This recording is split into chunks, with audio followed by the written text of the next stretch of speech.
Okay, I'm going to turn this over to you. It's mine. Okay, well, I get to start early. This will be You just interesting did. and fun. We love What's to be that? early. All right. And so, first of all, welcome to all of you that are here. I know a lot of you have different things that you could be doing right now, but you chose to spend your time here with us, whether you're athletes, coaches, or parents, or other people that are just interested in how mindset can affect your daily life. So I'm appreciative that you're here. Thank you for taking that time to be here for me and for this process. And then thank you, Joni, for inviting me to be a part of this, because this was something cool that she threw together to be a resource to all of you guys out there, not only that use watching live, but those of you that are getting recordings of this later that can go back over and over this again and see all of these wonderful, amazing presenters and tools that you can use to help you in your life. And the things that we'll all be teaching are things that you can use, not just as athletes, but just in your general life that can help you with so many aspects. And be creative, find interesting ways to use these tools. One of the things I'm going to talk about today is resourcefulness. So be resourceful with all these things that you learned today.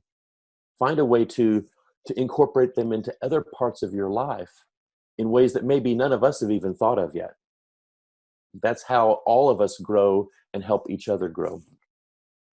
So my talk today is how to access resourcefulness when resources are short. And I wanted to talk about a little bit about, just because we live in a crazy time right now, right? This is something that none of us really had ever anticipated. I'd heard my grandparents talk about times past that were crazy, but this is something new for all of us. And so we're having to think outside of the box.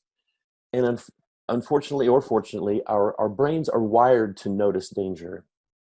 We're wired to notice those things that aren't quite right and put us in a bad place.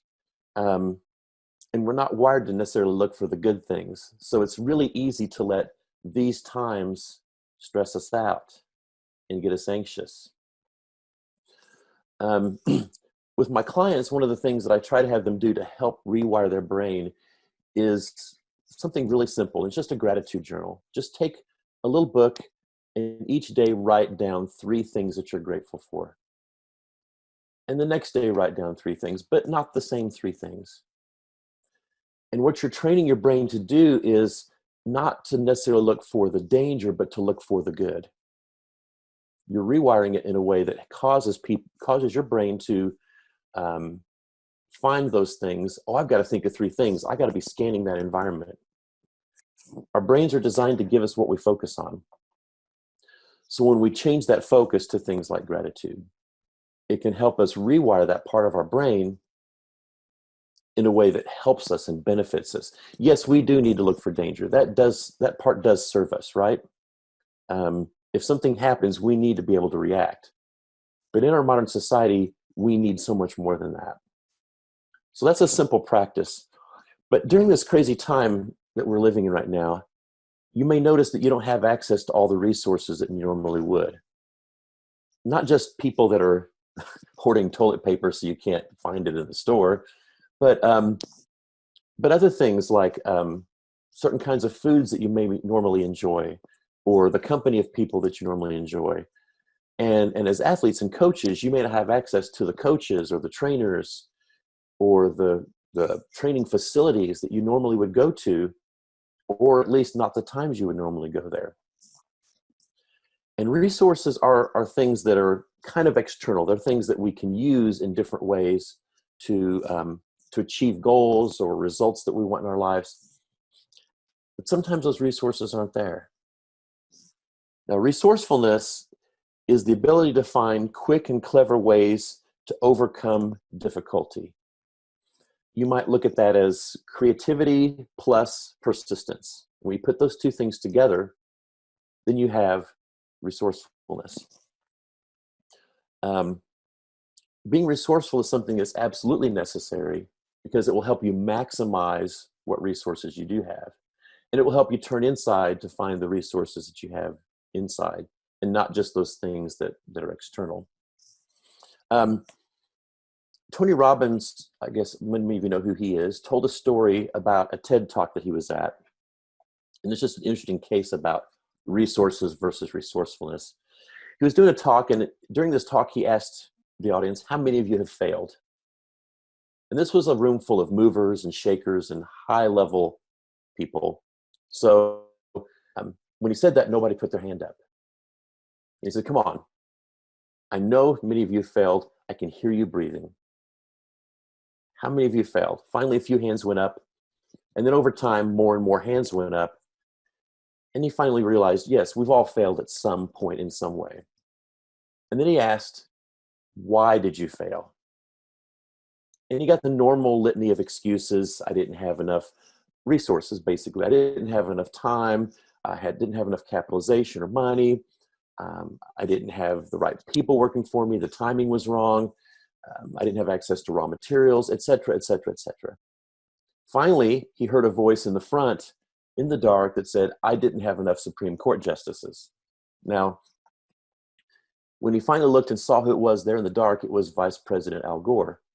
Many of you may know Al Gore ran against George W. Bush in 2000, and the election hung in the balance with one last state, Florida, Joni's home state. And it went down to the Supreme Court deciding whether they would continue recounting or not. And it went down to that for the win for the presidency of the United States, which can change all of history, right? So Tony goes, in all those things you've mentioned, those are all resources. That's one way you could put it. But he goes, I heard you give a talk just the other day here about climate change, about something you were super passionate about. And as you gave that talk, I saw the passion and the fire in you, that if that had been demonstrated during your presidential campaign, you very well might have won and you wouldn't have needed Supreme Court justices. So all the things that people listed, Supreme Court justices, timing, resources, all these things, they're all just resources. But it's never about the resources, it's about resourcefulness. And being able to maximize the things that you do have and not concentrating on the things you don't have. Like I said earlier, our brains are designed to give us what we focus on. And when we focus on, I don't have this, I don't have this, we will actually get more of that lack. So learn to focus on those things that you really do need to achieve and find ways to think creatively and outside the box.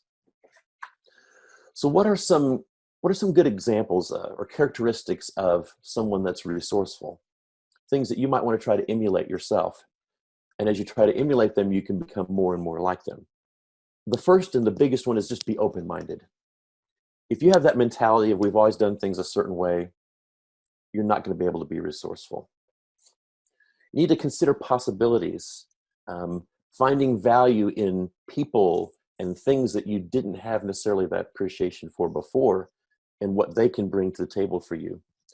You need to be able to move outside of your comfort zone and find ways to break some of the boundaries that maybe you've lived with before to help you redefine that reality of your situation so that you can transcend the things that you've always worked with.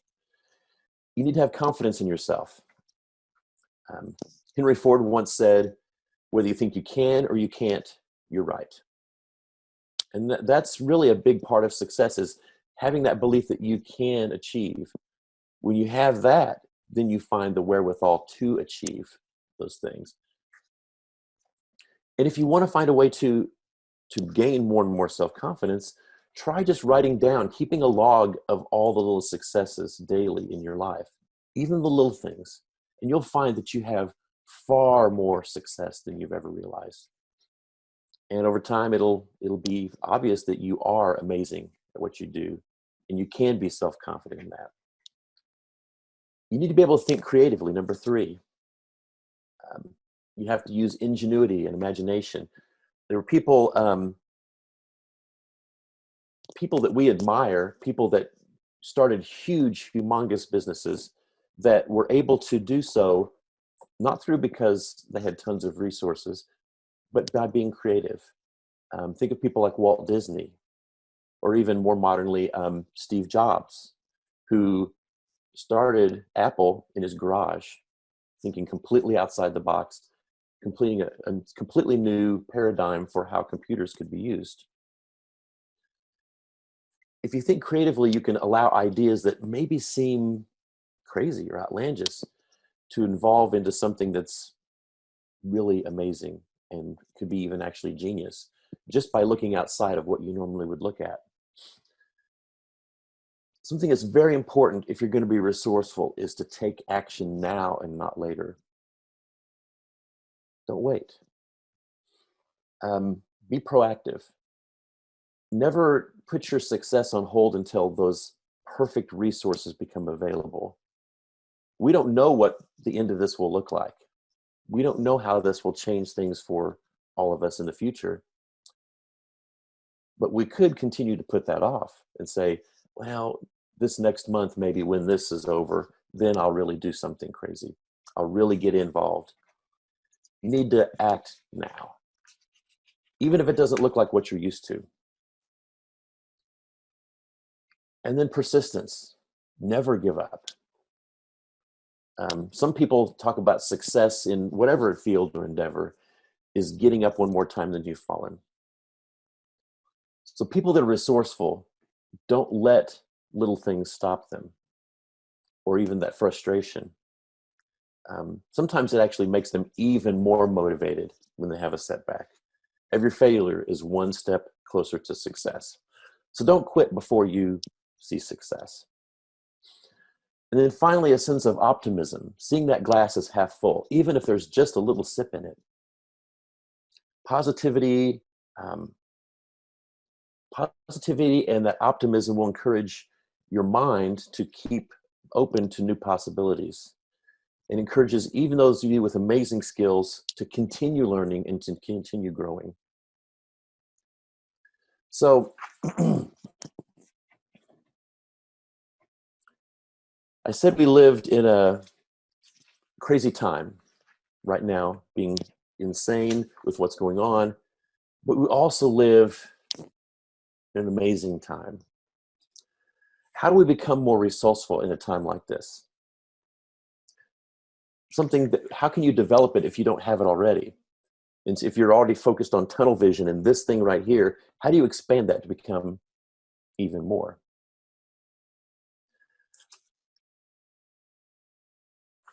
I think there are several things that we need to think about. A guy named Bradford Smart wrote a book called Top Grading It, and he says that resourcefulness is the new meta competency that people have to possess in the modern world. Because let's think about it for a minute. We have access to knowledge now at our fingertips. Used to be you had to remember a ton of things to be competent. And now that information is readily available in just a moment. That part of the competency is a little bit lower than it used to be. And now that resourcefulness, the ability to find and create new things out of the information that's already there, is the key component to being successful. And when you're looking for people, there's a problem though. The ones that are already resourceful, I mean, they thrive. They find ways to get around things when there's a difficulty. They don't complain. They just get creative, persistent, and they dig in. Now, those of us that are parents, we've not necessarily done our kids a great service in this area. We wanted them to have things that we didn't have. So we've supplied them with all of these resources, all of these things that we kind of wish we'd had when we were younger, but we don't realize that as we work to make their lives safe and comfortable, convenient, supplying them with all the equipment they need, whether it be sports equipment or trainings or smartphones or whatever, even additional praise for just participating. We've taken the resourcefulness away from them. And the paradox is that the more resources that we have, the less resourceful we tend to become. So by giving our kids all of these things, we have denied them that opportunity to be resourceful. So what can we do? I think it's a good practice. Of course, now we're in an amazing time to do something about it because those resources simply aren't there. So now's a great time to practice. What can we do? And it'll take time and it'll take practice. But even when this is over and we're on the other side of it, what can we do? Maybe intentionally spend some time without those resources, thinking creatively of new ways to do things instead of just relying on the way we've always done it. Finding ways to deny ourselves those resources for little bits of time to teach ourselves to think outside of that box. It's a muscle that we can build and continue to build over and over and over again.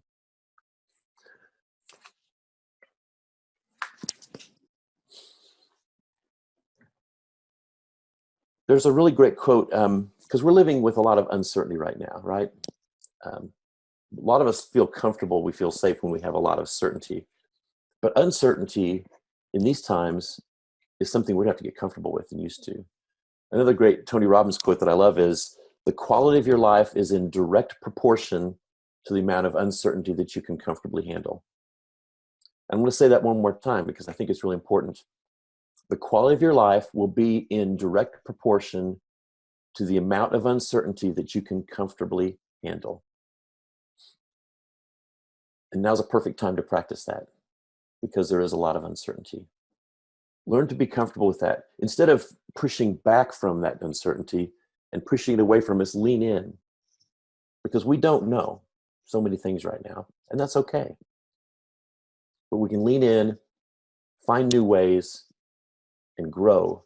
And that's where all the growth is going to be, not in the certainty, but in the uncertainty. And as we go through that experience, let me approach this from a slightly different angle and talk about conscious and unconscious, because as athletes especially, much of our practice is done in the conscious, right? We learn little details and techniques, whether it's an angle of how our hand hits the water or an angle of our hand in a tennis racket in that grip. Those things we think about consciously over and over again as we practice more and more and more until they eventually become unconscious. So if you're in a meet or an event or a competition of some sort, you don't want to be living in your conscious mind right at that moment. You don't want to be thinking about every little detail because it will actually hinder your performance. All those resources that you need are in your unconscious mind. All the resources and the resourcefulness are there. So how can we access that part of our mind, that flow state or being in the zone, as athletes might call it? How can we do those things more on demand? How can we make that a practice that becomes more and more how we want to do things? So I have a little bit of a practice here. Let me pull that page up. And before I get into this, does anybody have any questions at all? You can use the chat. You can use the Q&A box, I guess. This is kind of a new platform for me. But I mean, this aspect of it is a little bit new. I've used Zoom, but I've never had a Q&A box on here before, so I'm assuming this is an upgrade. One of the things that we want to learn to do is to increase our awareness, because too many of us have that tunnel vision so much of the time that we lose track of everything that's out here. The Hawaiians have a in their Huna tradition, have this thing that they call hakalau. And it's a kind of a peripheral awareness thing that serves so many amazing purposes. And it really is one of my very favorite things to do because of all the benefits that you can achieve from it. So I'm going to lead you through a couple of exercises, a couple of different things that we can do. And if you'll go through these with me, I think you'll see some of the amazing benefits of what happens. So just take a moment, make yourself comfortable, find a spot that's in front of you somewhere a little above your normal eye level, so your eyes are slightly elevated, and just pick a tiny, tiny spot to focus on. And as you focus on that spot, just blink normally. Keep your eyes lubricated. There's no need to be uncomfortable. And just allow your eye muscles to relax. The little eye muscles that are controlling your eyes. As you're focusing on that tiny spot, just allow the eye muscles to just relax. And allow that relaxation just to spread down a little bit into your jaws. Your jaw muscles can relax, your tongue can just go limp. And allow that to expand a little bit further. Just feeling comfortable, but keeping your focus on that tiny spot. And as you do that, allow your vision just to soften slightly and your peripheral vision to expand. Start to notice things to the sides while keeping your focus on that spot. Notice the colors, the shapes, the textures. Notice all the things that you notice. As your vision continues to expand and you see awareness 180 degrees. Still blinking naturally, keeping your eyes lubricated. And pay attention to little things like the rate of your breath. What do you notice? Pay attention to what you hear. What do you notice? And pay attention to the feelings that you're getting in your body and the state that you're in right now.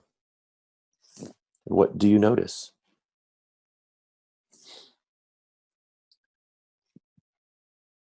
And now start to pay attention to the space between you and the wall.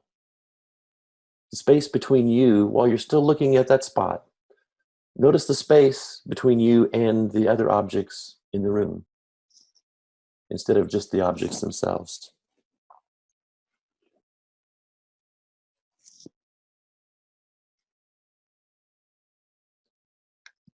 And now when you're ready, allow your eyes to come back down to normal level, but try to maintain that soft focus.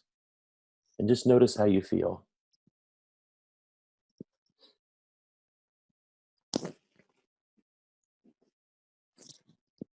And I want people just to participate here and put questions in the chat.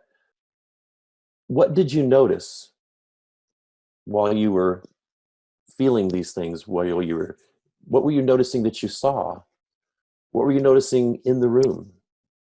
How did your perception shift?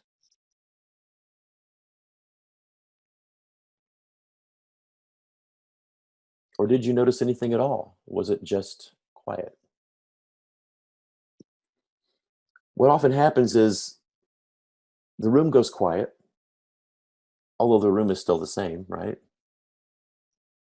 But in here, we're quiet. It gives us room, it gives us space to think differently, to access those resources that we have inside. That's what resourcefulness is all about. Being able to access what we have deep inside.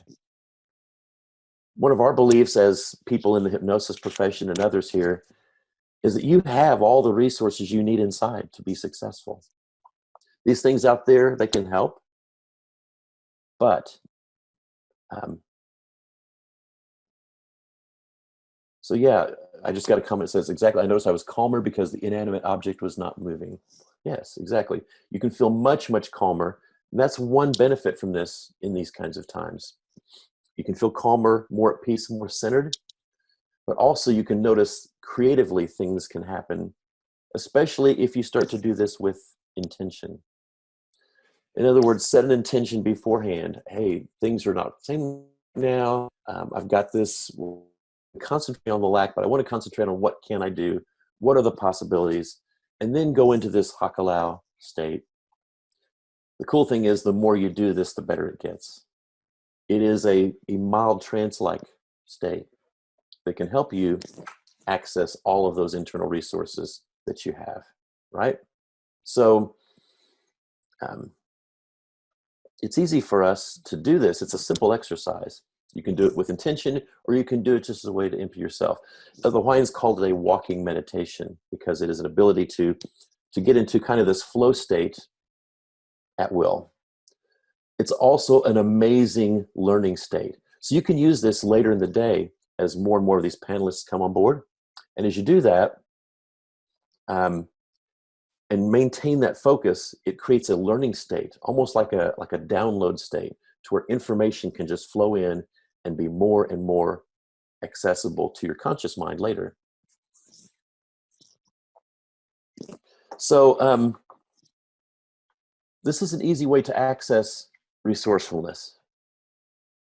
Here's another comment that says, the more I took in, the more I relaxed inside and became comfortable and aware. Perfect. Yes. This is something that, I mean, we're going to teach you several different techniques today, different people throughout the day. Please, please, please use these, practice these, put them into practice. You will find some are your favorites, some are not. That's okay. But please put them into practice. These things are here for you. We're doing this entire thing for you to help you through these kinds of times. So I just pray that you guys will all take advantage of these things that we're doing. Now, as athletes specifically, if you want to increase your peripheral awareness even more, I don't have the ability to do it here, but let's just take something like a tennis ball. Go into that state again, eyes elevated, focusing on that tiny spot, never moving your eyes from that spot, and then bouncing a ball off the wall from the right hand to the left, from the left hand to the right, and back and forth. And as you do that, you will find that your peripheral awareness gets even greater. Now, you could probably even imagine it right now and still get some of those same benefits, just like research has shown that visualizing shooting free throws makes your free throw shooting better. But getting that physical part of the skill, I would do this. Get a tennis ball. Keep your hands about head level, but just bouncing it back and forth. And only in the peripheral of your vision are you seeing this ball and catching it. Again, increasing your awareness, increasing that ability to see more than what's just right in front of you. And then when you get good at that, put your hands up high where you can't see them at all. And then pass that ball back and forth, bouncing it off the wall. Increasing your awareness even more. So those of you that are athletes on here, think of some possible ways that having that kind of sensory acuity would help you in your particular sport. Having that awareness of what's around you without having to look at it. Having that spatial ability to know that just where things are and where you need to react. How could that help you in the future when you're involved in your specific sport or event?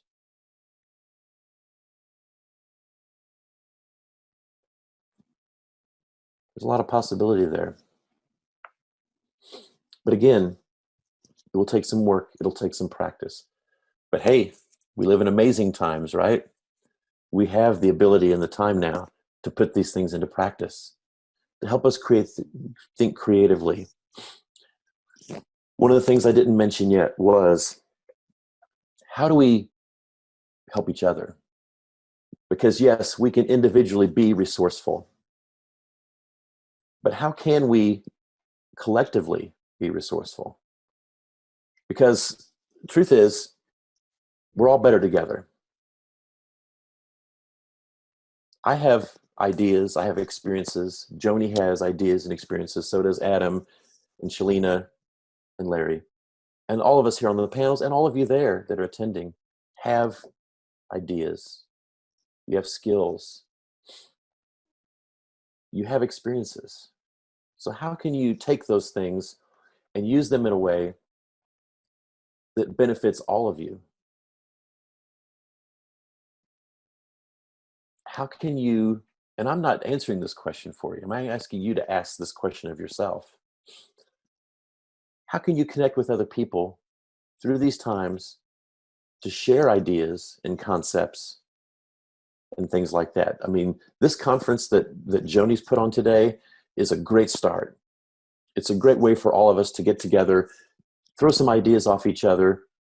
Some of them will be amazing for one person, other ones will be amazing for another person. But how can we do more of these things? Not just us as professionals up here, but you individually at home. How can you connect to other people in a way not just to blow time, but in a way that you can think creatively and outside the box? Have times where you can brainstorm. When you do come up with great ideas, do you have people that you can bounce them off of? This is a great time to create even tighter community. Because again, we're all in this together. And the more one of us succeeds, the more the rest of us can succeed. So I hope that you guys will really dig in to help each other and not just look at it as a competitive time, but as a collaborative time to move us all forward. So that then when we get to the other side of this, life can be even more amazing than it was before. Does anybody have any questions for me? That's all I got, Joni. About 30 minutes. Can you hear me? I can hear you now. Perfect. Okay, no, that was wonderful. I love this. I love the title of your talk to begin with, because that's what we're all looking for is resources. And I love those questions. I think I sent you a note saying great questions, because it's really important time in our lives to ask questions, to ask great questions and to expand upon those. And so I like that you took a pause and allowed us to start generating some thought about that. And that's what so often, and especially in the sports world, because I work with, again, I see so much of this going on. I'm a part of it. I'm often there in the moments of these competitions or even practices and preparing for those. I see just, the routine, from A to B to C to D, and it's just like robots just going through the motions without time to stop and think about why. And just tying what you were saying about resourcefulness and showing these techniques, which are beautiful, and offering these questions, we need to tie those things to their routines. Because if we don't help athletes and just people in general right now to understand the big why, why are we getting up and doing all of this work? Why are we putting all of this energy into this thing? Sometimes people go years and years and years putting energy and time into something that they never answered that question about. And then they realize that they never knew the answer because it wasn't what they really wanted to do, or how they wanted to do it, or where they wanted to do it. This is an important time for change. It doesn't, not necessarily big changes, but again, like I talked about, those smaller steps, small changes that can lead to big changes. I just did a podcast with Annie Laser. I don't know if you're familiar with her, but she's number one in the world right now. She's a world champion in the 200 breaststroke and swimming. And it's a great podcast because she asks questions, and she's learned over time to become relentless and resilient. She's been through the process and the journey of becoming great, up and down and all around. Just even like my daughter Ashley, who became a national champion, she went in her mind, because she had some, if you look at athletes and you look at their goals and their standards and all of that, great athletes are often never satisfied, right? It's important that they are, though. That's why I was saying celebrate these smaller steps along the way. But if you look at them, they've often gone long periods of time without advancing or improving. or at least that's what they were thinking. But when they looked back after they did that great thing, because they hung in there and they persevered and they were resilient and they were relentless and they were excited and they did that thing, then they look back and they appreciate and they understand that all of these things, all of the things that they went through, all of the adversity and all of the things they learned, trial and error, what works, what doesn't. I'll try Mark Sewell's technique. I'll try Adam Evans' techniques. I'll try brain spotting with Jessica Crowley. I'll try whatever Karen Bird presents today. I'll try Joni Knight's audios, her self-hypnosis audios. I'll try her techniques. Whatever, trial and error, you find out for each individual athlete what works and when. So maybe what you did today, I like that. What did you call that? Hold on. Return. The walking meditation. Maybe walking meditation is what they need. But when I work with athletes, we have this plan. We put together a plan, and the plan evolves and changes. What we do as people, we need to do that as human beings. Put together a plan that evolves and changes so that we figure out and we make life just a little bit easier when we hit these rough spots. Okay? And that's to put it lightly right now. But like what I just said, actually, back up for a minute, put it lightly, because we do have to lighten up sometimes in heavier times. We can feel so weighted, so heavy, so bad, so frozen, so stuck, so helpless, that we've got to be able to get out of that.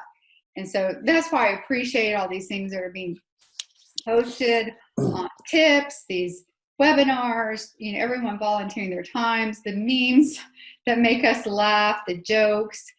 We need all of it. The tears, the serious post. But we have to have all these different things to grab and choose from. And that's why for athletes, coaches, parents, everyone, we need a personal toolbox where when we have that, what I call uh-oh moment, where we're feeling poorly, sometimes we can't even identify the emotion, but it is somewhere. We know it's somewhere in the body, right? Head. I usually say, look to your head, your chest, and your stomach. See where it might be. It could be a couple of different places. There's energy, and if you can point to it, as David Schneider says, one of my mentors that I respect so well, if you can point to it, you can fix it. And so, let's say, like I woke up this morning, and I've had other mornings like that, so it's not related to this particular event. And I had that feeling, and it was right here in the gut. You can't see my gut. There you go. Right here in the gut. And I just recognized it as energy. And again, said, what am I going to do with this? What is this? Well, for a moment, it was that feeling of, I didn't prepare for this event the way I have been able to prepare for events in the past. And then I shifted, again, recognized and returned to, oh yeah, but I have all these other things I can do to deal with this right now, so I can get up, get going, and get started in the moment.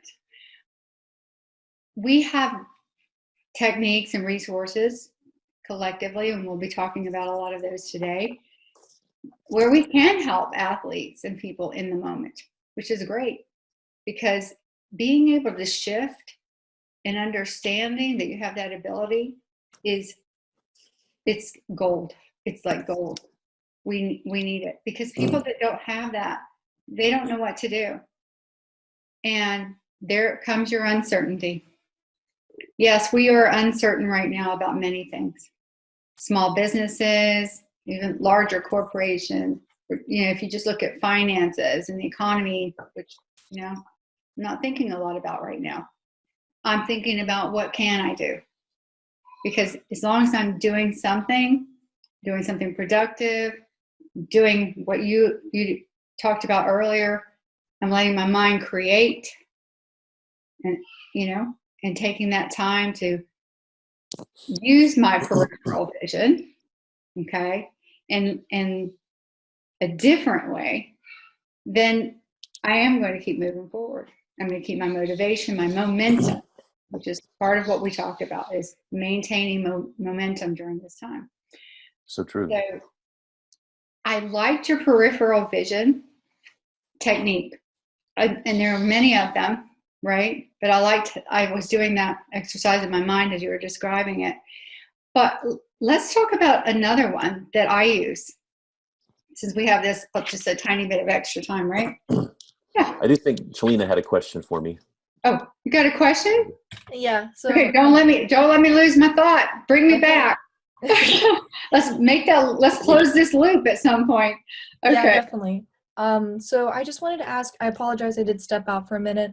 But I'm curious, so being a little older now, 21, I'm curious, how do we show to younger age groups who might be more reluctant to resourcefulness, because they might be either thinking like, I got all the resources and I don't know, like I don't need this like help, or they might be just in like an adolescent age where they're independent and they don't think that they need it.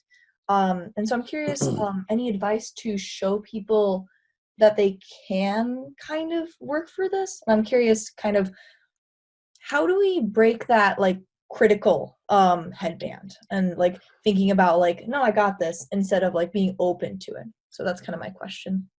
I would say you could gamify it somewhat. I mean, there are all kinds of games and strategy you could use where, kind of I'm on a desert island, I don't have all these things, I have to solve this problem. How do I do that? It's not a necessarily real world, but it still develops those same kind of skills. And when they find that it's fun, it opens them up more to the process. And as they do it more, it is actually rewarding. Oh, I was able to figure this thing out, and I only had a MacGyver toothpick and a piece of foil or whatever. And so make it fun. Make it a game. Don't make it too serious to where they have to think, I have to choose this over this, when they're comfortable in what they're doing. But create a process where you can just play. That would be my advice. Yeah, thank you. That's really helpful. I didn't ever think of that, so I really appreciate that. Thanks. Well, they do send people out on these big nature things, that people pay lots of money for, to go out in nature with just a knife. How do you survive a day with just a knife or whatever it is, And people pay a lot of money to go to these experiences because they know that they can, when you do something like that and you show that kind of resourcefulness, you feel amazing about yourself. And it's almost addictive to continue to want to feel that way. So, thank you so much. And, I think that if you communicate and you show something that's fun and easy and that works in the moment, that's the best way. Because, if you don't mind me bringing this up, you're so beautifully analytical, right? I guess so. Of course. And when I first met you, certainly you were in that place, but you've learned so many techniques, so many modalities, and trial and error, you figured out which ones that you were the most excited about using and that worked for you. And I'm sure, as we all are, you're still in the process of that. So I think and I do this, if I'm with someone in the moment and I see that, and they're open to it, I'll just say, hey, can I show you something for a minute? They might have a cell phone, right? I'm not going to show this whole technique because I suspect somebody else is going to do that today. But right in the moment, I'll show them bilateral stimulation. I'll show them that in the moment, they can flood both hemispheres of their brain so they can stop thinking and talking negatively and staying in that rut, I'd like to call it, that stuck place. And you can show them how to get out of it in a matter of minutes, or sometimes less. Sometimes I've checked in with them at 40 seconds, and you know that because you've used it. You've seen your teammates use that, showing the power, the power of the mind in fun ways. just directing them to videos that you know about, right? And saying, watch this, and then let them watch somebody else go through that experience and maybe like what I showed earlier, somebody in your age group. You were on that video earlier with your entire team. You brought those resources to your team. I showed up, but you brought those resources. Now, to close the loop on what we were talking about earlier, because I love peripheral vision exercises. So you can use peripheral vision, of course, to expand, right?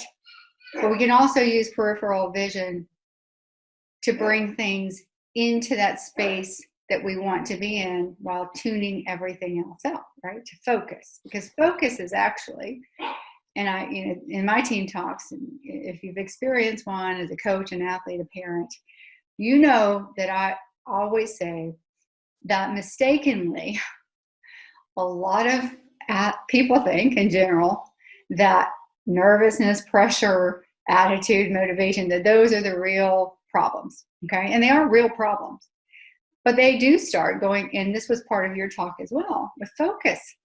Focus is the number one problem.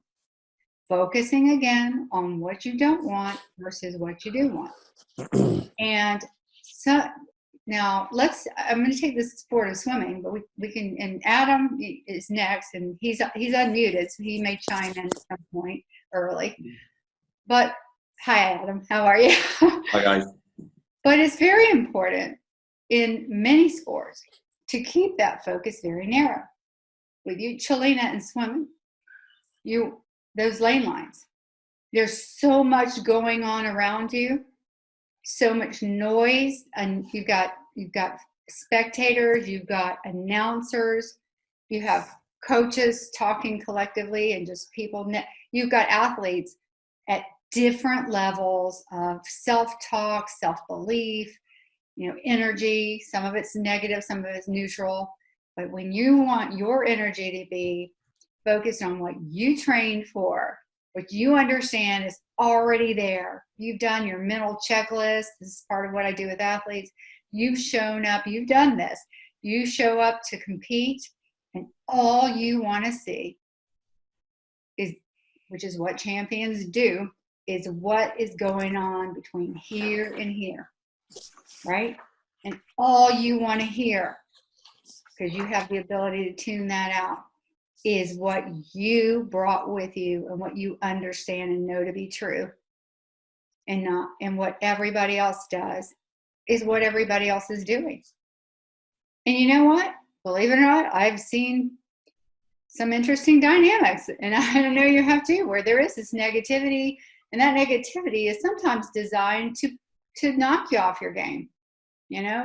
That negative talk that other competitors have. They may be standing right next to you saying, I don't know if our training is enough. Wasn't feeling what we're supposed to feel at warm up. There is no room in your success plan and your identity and what you plan for. So you stay, and you may be in a ready room. I don't know how many of you know what a ready room is, but that's a room where you're in there with only the people you're going to compete directly with. And there's you've seen that with Michael Phelps, the most public thing, that comes to mind. And he was wearing headphones. You can imagine what he might have been listening to, but it was not them. And it wasn't all of the movement going on around him. He was here, lane line. And that swim had taken place visually many times, even before that day in the ready room. And I know, Adam, you're planning on talking about visualizations, which I absolutely love, understands the importance of it. But one exercise I use is, and let's see how much time I have, because I don't want to cut into yours. Oh, I'm doing okay. This is the peripheral vision exercise I like to use. So you can either just listen to it or experience it. It's very similar to what you did. There's so many variations. And I always encourage my athletes, create your own variation, but just use it. Finding that spot on the wall or across the room, an imaginary spot that you actually place somewhere on purpose. find that spot on the wall and that you made up in your imagination that's at least the size of a quarter, right? And assign it a color.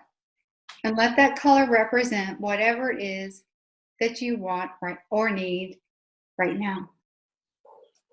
So maybe, just maybe, you want more fire, more energy, because some athletes aren't exactly nervous. In fact, they've learned techniques. They've learned so well to relax that sometimes we forget to teach them that, okay, but we do need to bring up the energy in the moment, not the nervousness, but the energy to propel them towards that performance that they want. And so as an example of someone I just worked with, so you create that spot the size of a quarter and assign it that color. Okay, so pick your color, assign it that, when what you want it to represent, smack it on the wall with your imagination. Okay? And then with your eyes open, of course, using your imagination to take that spot and move that spot halfway between where you placed it and where you are now, allowing that imaginary spot that you can visualize so well that you're laser focused on right now, and let it float and dangle right there midway between the wall and where you are right now. And then, since that takes so much of your mental energy and those tiny little muscles in your eyes to do this, go ahead and move that spot right in front of your eyes, so close as you can get without closing them. Knowing that that's uncomfortable when something gets so close to the eye and to the face, our body just knows it's time to blink and protect. And you may find yourself doing that, but there that spot is, right in front of those eyes, so close, as close as you can get without being inside of them. And that feels slightly uncomfortable. So just go ahead and close your eyes, knowing that that spot is still out there, not posing any kind of threat that it's going to be uncomfortable, because right now your eyes are simply resting. They're no longer fatigued because you're allowing those tiny little muscles just to relax. And as you do, you're also creating this image in your mind of that space between those two lane lines, or wherever it is you need to be. And as you do that, you may still see, because the mind goes where the mind goes. It likes to travel and wander. And the more we practice, we can get the mind to stay where we want it. But right now we can do that as well. Simply black out the area to the right, to the left, above or below, wherever it is you need to be, to black out, so that you see only what you need to see. And allow yourself to see just that for a moment. To allow the mind to do the things it needs to do to make that happen. And in a moment, I'm going to ask you to open your eyes again. And that spot is just waiting for you. But no worries, because you know what to do with that imagination. Go ahead and open your eyes. There it is, right there, almost inside the eye, making you feel like blinking, making you feel like you want it to go away because it's just too close. And go ahead and push it halfway between where it is now and where you originally placed it. And as it dangles out there in the middle, you're realizing more and more how powerful your mind is, and your visualization, imagination, and your ability to use your mind to create whatever it needs to create. And go ahead and push it all the way back and slap it back on the wall where you originally created and found it and placed it. And close your eyes again. See that space that you created.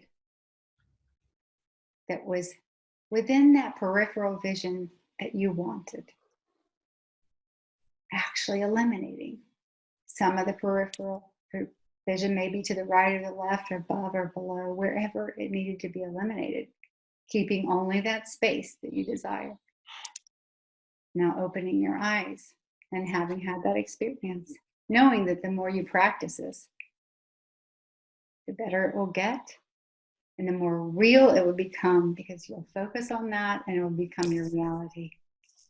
When you compete, when you try to study, when you try to do anything. So that's just an example of a technique that I use involving peripheral vision. What do you guys think about that? Have you ever used that before? Or is that something you would recommend? I have not. Yeah. Hello, Adam. I heard Adam's voice. Okay. Hi. So have you used that technique before? Any of you? I know you have, Talina. Talina, I love, as an athlete, has used this technique.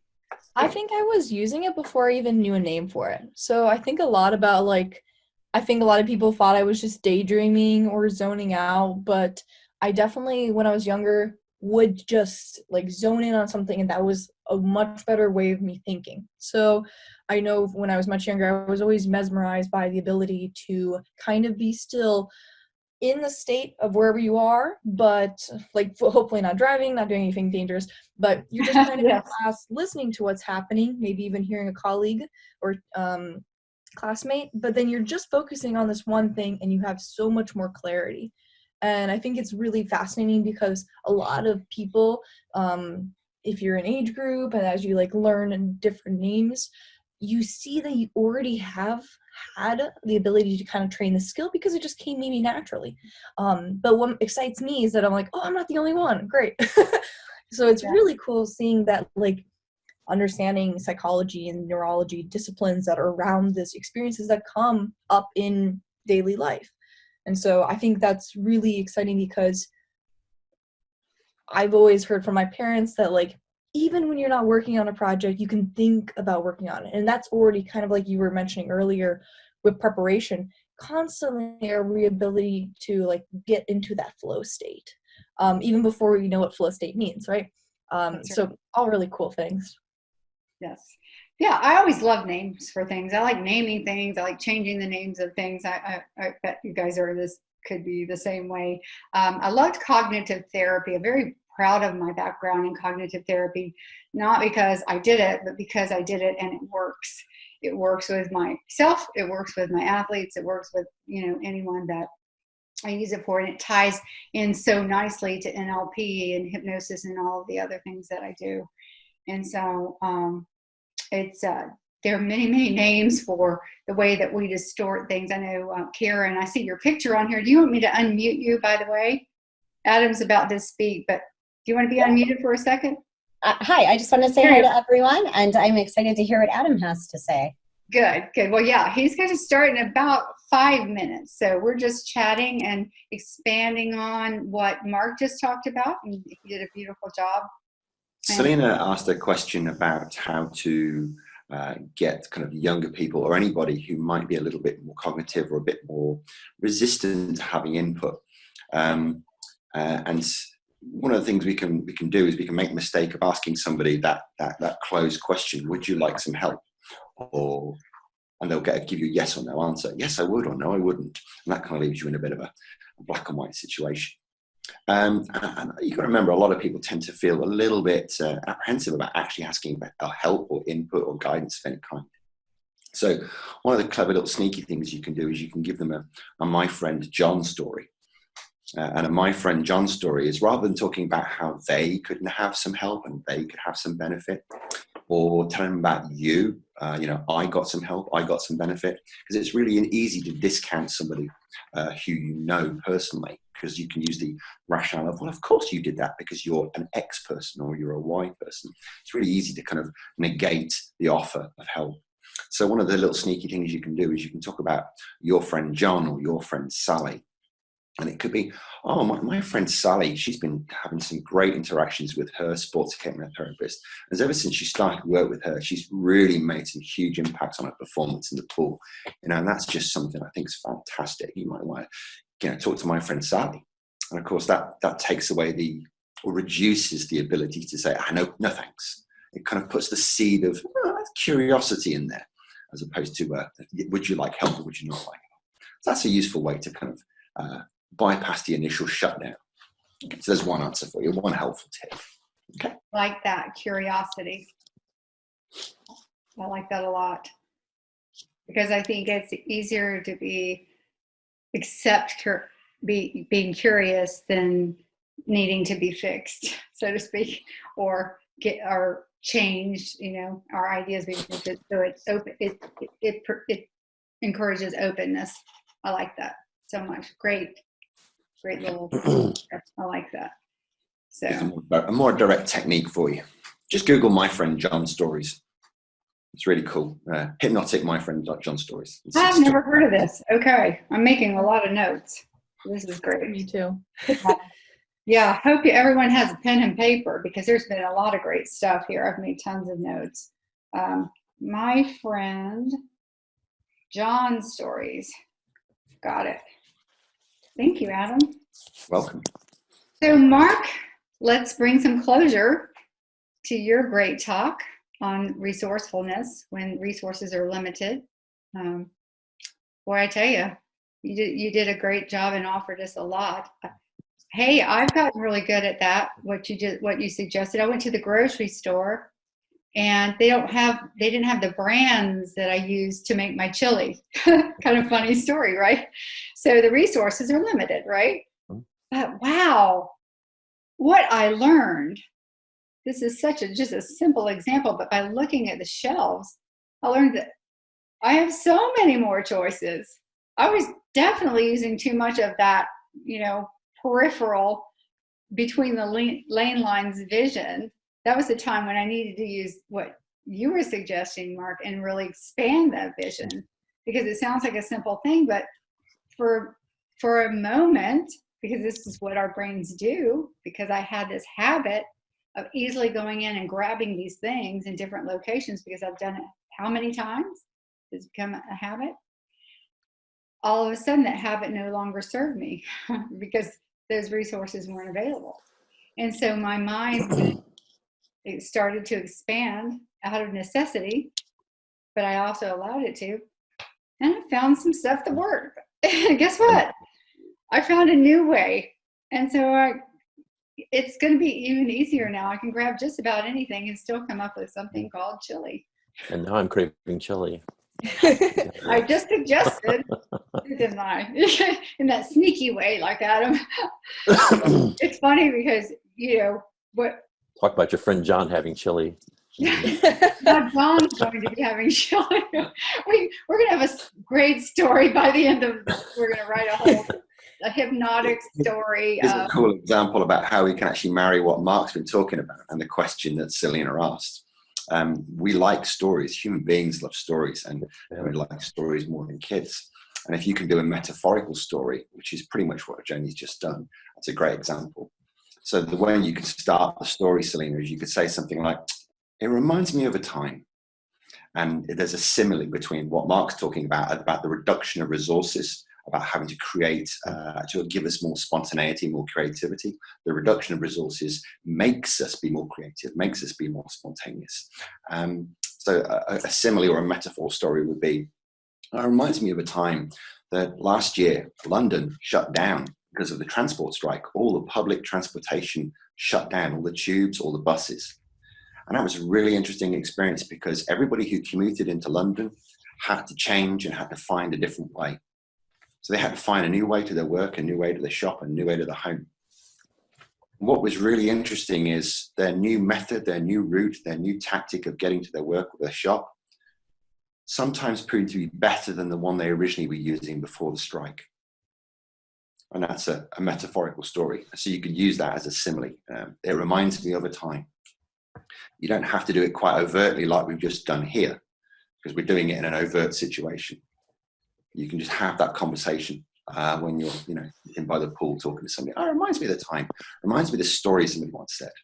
You don't ever explain the metaphor. Just talk about the bumblebee hitting a flower, or the tube strike, or whatever.